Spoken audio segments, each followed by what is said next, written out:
It tends to be people that, quite often there's their second marriage, quite often they're older, they have built up assets previously which they want to protect. It can be that they're marrying someone where there's a significant age difference as well, but it's really about protecting what they have already in the event of the marriage ending.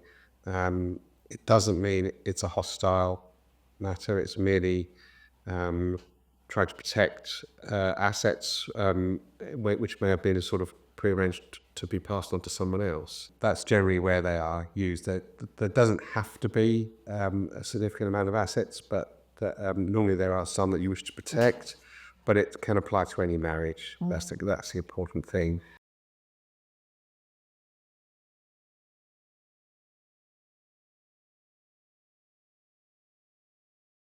There's no barrier to age at all, and yes, certainly we are seeing lots of people coming in that are younger, yes, are entering into their first marriage.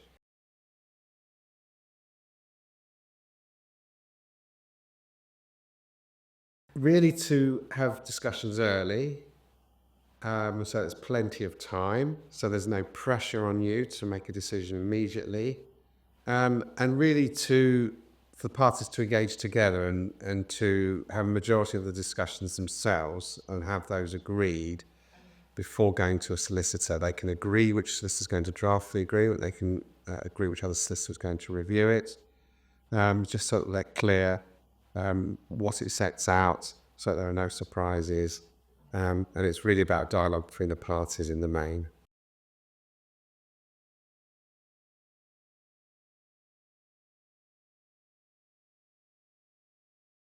That is absolutely correct, and it's pretty much a requirement that you do need to have legal advice. The solicitor will sign the agreement to say that they've given the requisite advice, so that's why it's so important that you have a solicitor each.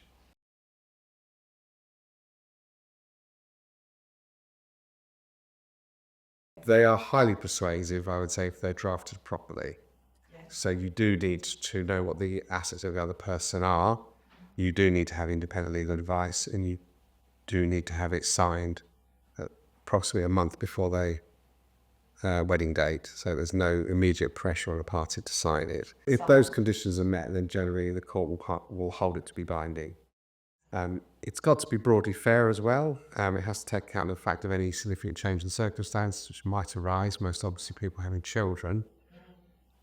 It's also important to consider how financial disclosure is going to be done, because you can, at the very minimum, you need to have a list of the assets set out in like a schedule, or you can really be more detailed in relation to that, and you can do financial disclosure with the assistance of a form that the government provides called a Form E, if you want to.